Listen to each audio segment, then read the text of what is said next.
Everybody know about Rosa Parks, but what if I told you she wasn't the first? 9 months before Rosa Parks, a 15-year-old girl refused to give up her seat. She was dragged off the bus and thrown in jail, and civil rights leaders left her behind.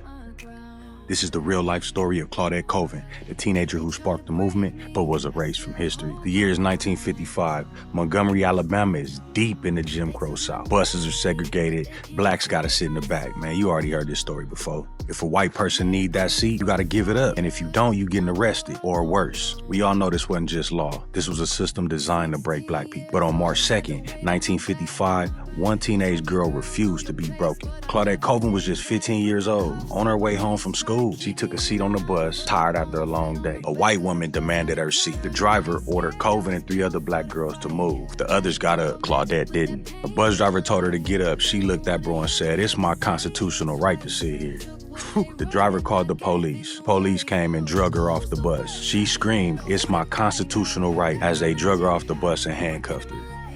In that moment, a 15-year-old girl stood up not just for herself, but for all black Americans. Claudette was thrown into jail, left in a cell without a phone call or anything. Naturally, her family feared for her life. Black people back then got killed for less, you feel me? The local NAACP considered using her case to challenge segregation.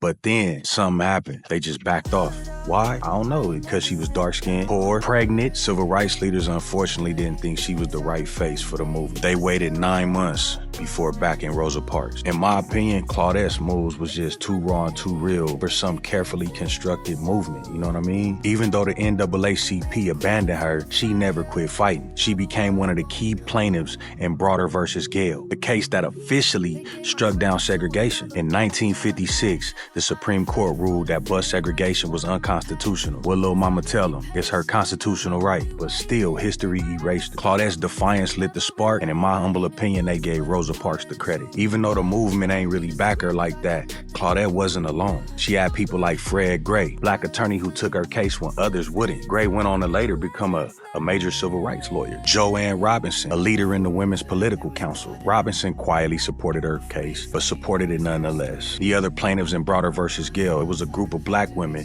and they wasn't playing. They stood with Claudette in a legal battle, proving that change ain't just come from one person. It took a fucking movement. Even when the biggest names stepped back, there were real ones fighting in the trenches. They want you to think history happened a certain way, that the civil rights movement was all polished, neat, and easy. But the truth, it was messy, risky, and dangerous. And sometimes the real fighters go left behind. Claudette Colvin ain't get the spotlight, but she changed history. People who make history don't always make the textbooks. You ever wonder why they erased Claudette from history? Follow for more real black history.